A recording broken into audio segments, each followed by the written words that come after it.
Mesdames et messieurs les membres du jury, monsieur le président du jury, mesdames et messieurs, je vous remercie tout d'abord d'être présents aujourd'hui pour cette soutenance qui marque une étape symbolique d'un travail de recherche qui s'est déroulé sur plusieurs années. Je souhaite également remercier l'ensemble des membres du jury pour le temps qu'ils consacrent à l'évaluation de ce travail et à notre échange à venir. Avant d'entrer dans la présentation de mes recherches, je vais contextualiser mes trajectoires universitaires et sportives. Depuis 2003, je suis athlète de haut niveau en escalade et je l'ai été en athlétisme. J'ai consacré toute mon adolescence à la pratique intense de ces deux disciplines. Je me suis orientée vers la compétition, mais également vers la pratique en milieu naturel ou outdoor en escalade. Cette double implication m'a conduite à plusieurs performances marquantes, dont un titre de championne du monde jeune en escalade et un titre de championne de France en athlétisme. Ce parcours m'a permis d'obtenir le soutien de sponsors qui ont accompagné mon engagement sportif.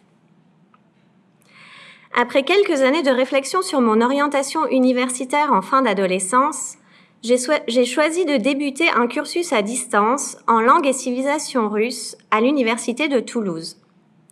Ce format m'a permis de continuer à évoluer en équipe de France d'escalade pendant 13 années au total et de monter sur plusieurs podiums en compétition internationale chez les seniors. À l'âge de 30 ans, j'ai décidé de me consacrer entièrement à la pratique outdoor. Aux côtés de mon compagnon, nous avons voyagé et j'ai réalisé des ascensions jusque-là inédites pour des femmes. Dans ce contexte, j'ai commencé ce doctorat après un mémoire en langue et civilisation russe qui portait sur les athlètes féminines dans l'ex-URSS et en Russie contemporaine. C'est par ce premier travail sur le genre que s'est ouvert un questionnement plus intime sur ma propre trajectoire en escalade. Ainsi, cette thèse est née d'un double intérêt personnel. Un besoin de comprendre ce que je vivais en tant qu'athlète et une volonté de rendre intelligible un monde dont les évolutions récentes m'interpellaient profondément. En effet, au fil des années, j'ai observé les tensions croissantes au sein de la communauté des grimpeurs professionnels entre quête de pureté, exigences éthiques et impératifs de visibilité, notamment depuis l'apparition des réseaux sociaux. J'ai voulu comprendre ce que ce contexte de mutation faisait concrètement aux grimpeurs professionnels. Mon objectif dans ce travail a été de mieux comprendre les modalités d'engagement des grimpeurs professionnels. J'ai pris en compte deux dimensions principales, d'une part le milieu social et d'autre part le genre. En parallèle, j'ai cherché à analyser la professionnalisation des grimpeurs dans un contexte où l'escalade connaît de profondes mutations. Parmi les transformations que traverse le sport aujourd'hui, on peut citer l'explosion des pratiques en indoor, avec le développement exponentiel des salles d'escalade ces dernières décennies, l'entrée de l'escalade aux Jeux Olympiques depuis 2021, les évolutions du métier à l'ère du numérique, un contexte de mixité croissante et une volonté d'inclusion des femmes en escalade, et un contexte social marqué par des dynamiques de gender mainstreaming, autrement dit par une volonté de prise en compte des questions de genre dans l'ensemble des domaines de la société. Les réseaux sociaux apparaissent alors comme un lieu stratégique d'observation et d'expression de tensions contemporaines qui découlent des transformations dans le milieu. Deux grands enjeux ont guidé le démarrage de cette recherche. D'abord, analyser la manière dont les athlètes s'approprient leurs pratiques sportives et leur travail dans ce contexte de mutation. Ensuite, interroger l'organisation du genre dans le monde professionnel de l'escalade. Pour penser ces questions, j'ai mobilisé deux concepts principaux, celui d'éthos et celui de régime de genre. L'éthos, tel que défini par Weber, désigne un ensemble de schèmes de pensée ou de valeurs qui orientent les manières d'agir et d'être au monde des individus. Il renvoie à un ensemble cohérent de dispositions communes à un certain groupe social et d'actualisation individuelle de ces dispositions possédant un degré relatif de cohérence. Ce degré de cohérence traduit la recherche de sens par l'individu et renvoie à la dimension éthique de l'engagement dans l'action. Ce concept m'a permis de penser ensemble les dispositions, c'est-à-dire les penchants, les habitudes, les manières de penser, d'agir, de sentir, et leurs variations, en intégrant la dimension éthique propre à l'engagement sportif et professionnel des grimpeurs. Le second concept mobilisé est celui de régime de genre proposé par Connell. Il m'a permis d'étudier les logiques d'organisation du genre dans le milieu de l'escalade professionnelle. Grâce à ce concept, j'ai pu mettre en évidence la division sexuée du travail sportif, les représentations genrées partagées par les athlètes et les interrelations entre les différents acteurs dans ce contexte, à savoir les grimpeurs professionnels entre eux, les relations avec les sponsors et celles avec les consommateurs ou les fans. Dans le contexte d'une pratique vocationnelle, ce modèle théorique permet de mieux comprendre l'engagement des grimpeurs qui donne un sens moral, voire existentiel, à leur pratique. Par ailleurs, il permet de prendre en compte la réflexivité des acteurs sur leurs engagements, ces derniers affirmant fréquemment une conscience éthique de ce qu'ils font.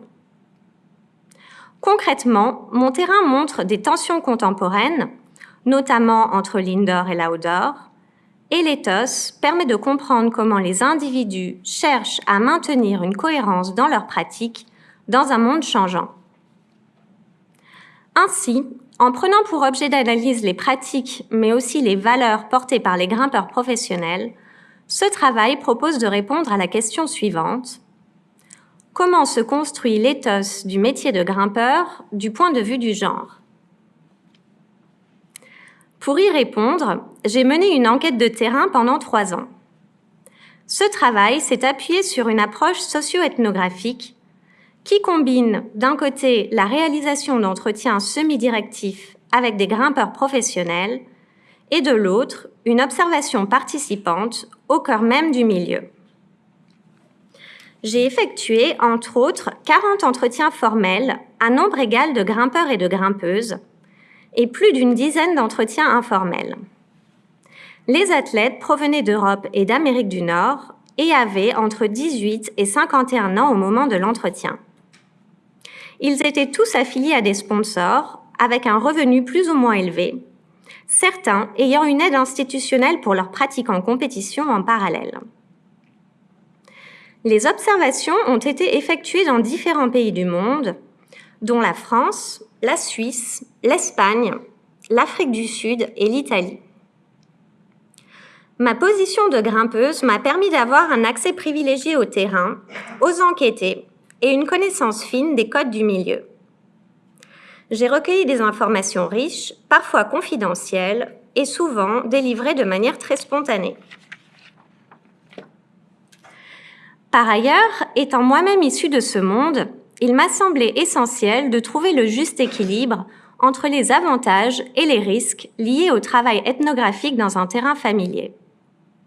C'est pourquoi j'ai fait preuve d'une vigilance constante tout au long de ma recherche quant aux effets de mon appartenance au groupe étudié.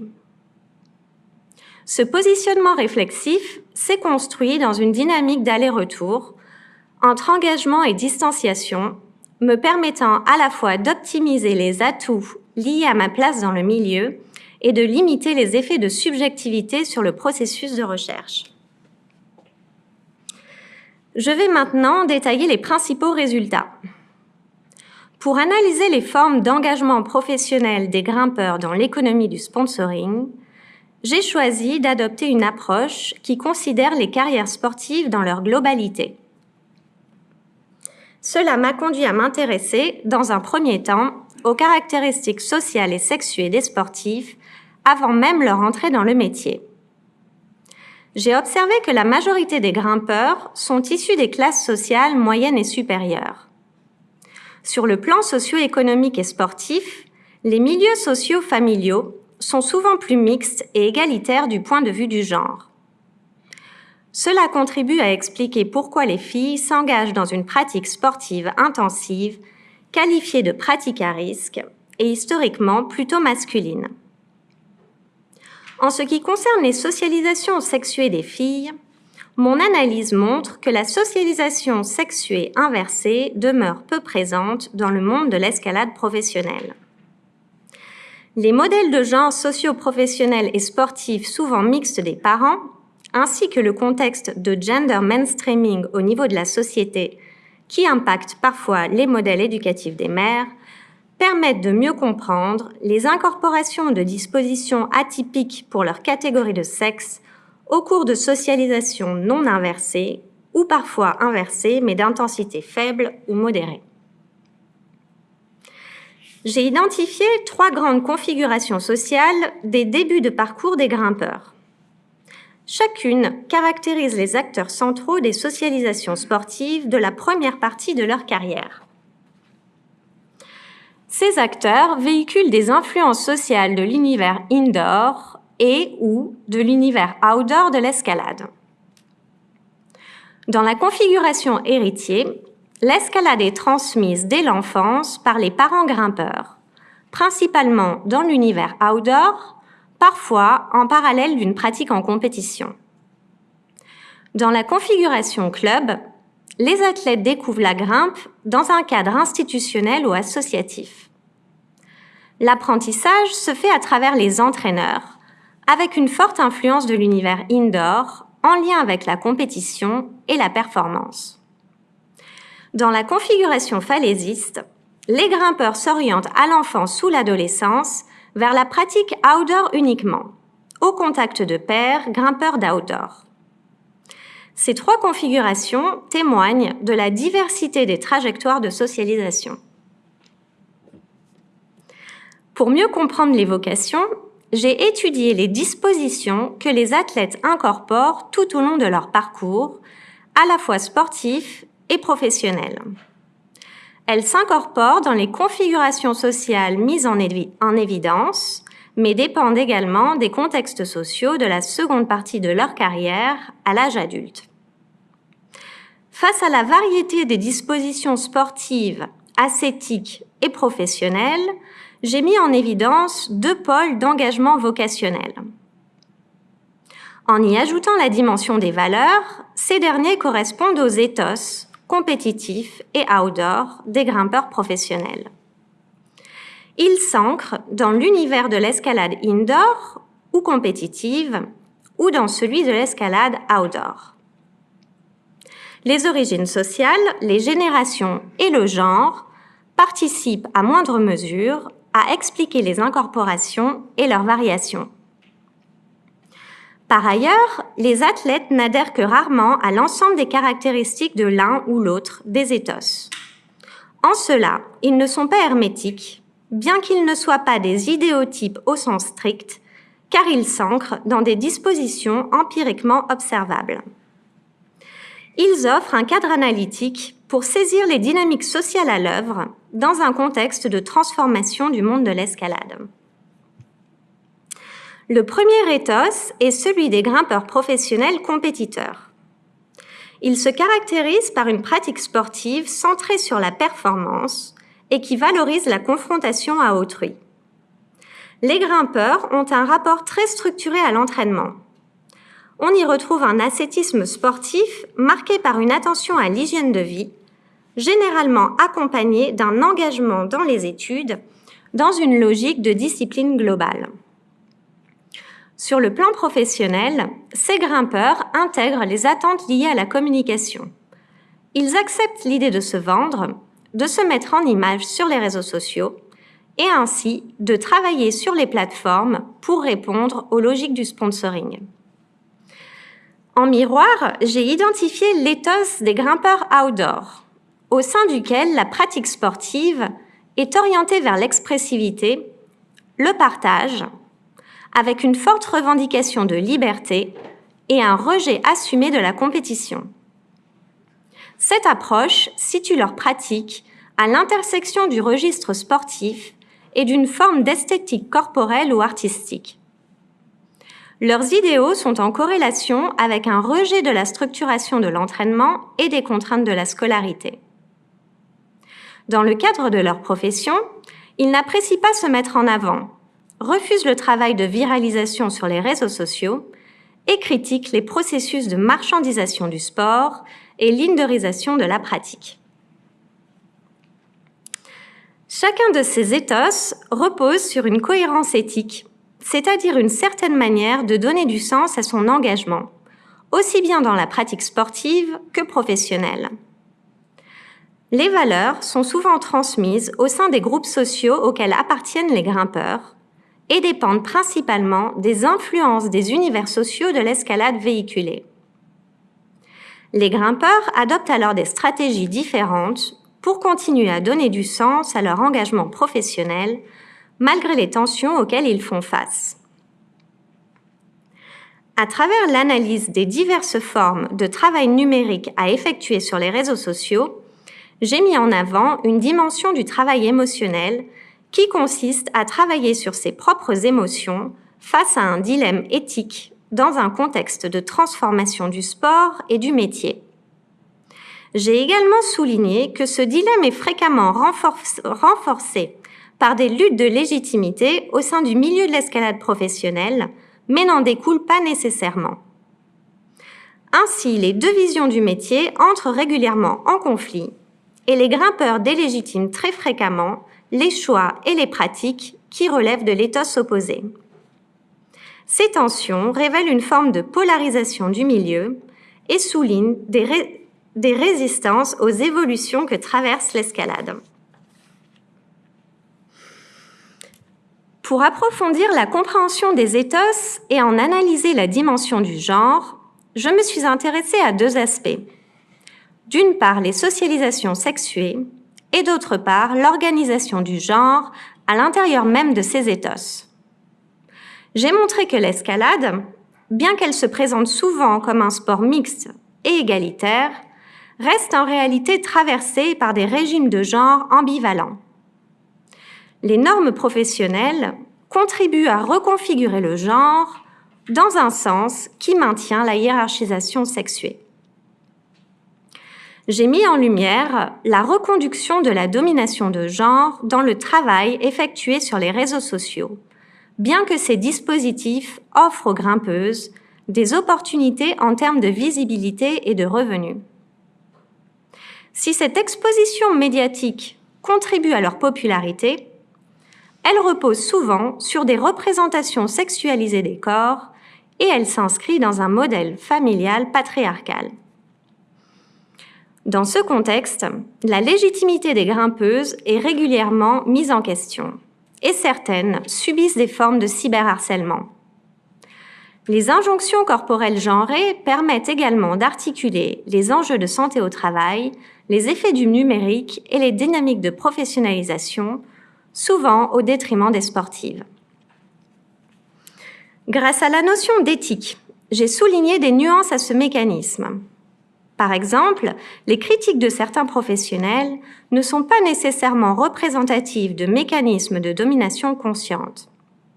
Certains soutiennent que, selon eux, l'égalité des sexes ne passe pas par la sexualisation des corps, notamment dans un contexte où cette mise en scène correspond aux attentes d'un public majoritairement masculin qui représente entre 65% et 90% des consommateurs sur les plateformes des athlètes. Toutefois, cette position s'accompagne souvent d'une inquiétude latente liée à la crainte de perdre leur contrat de sponsoring en raison de leur difficulté à rivaliser sur ce terrain de visibilité.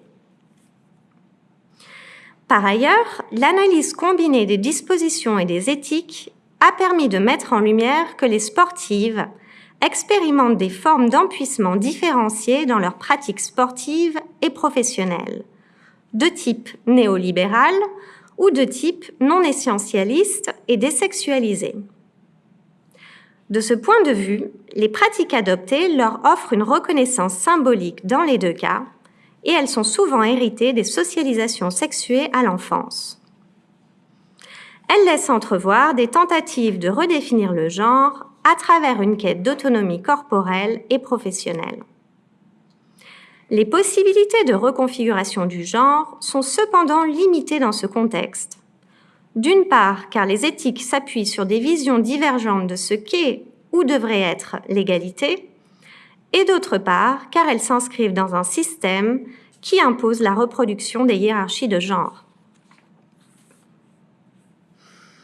Ce travail de thèse a profondément transformé mon regard sur l'escalade et a été, d'une certaine manière, un tremplin pour me redéfinir. Il m'a appris à penser avec davantage de nuances en prenant conscience des logiques sociales à l'œuvre dans les trajectoires individuelles, y compris dans la mienne. Je vous remercie pour votre attention et je suis maintenant disponible pour en discuter avec vous.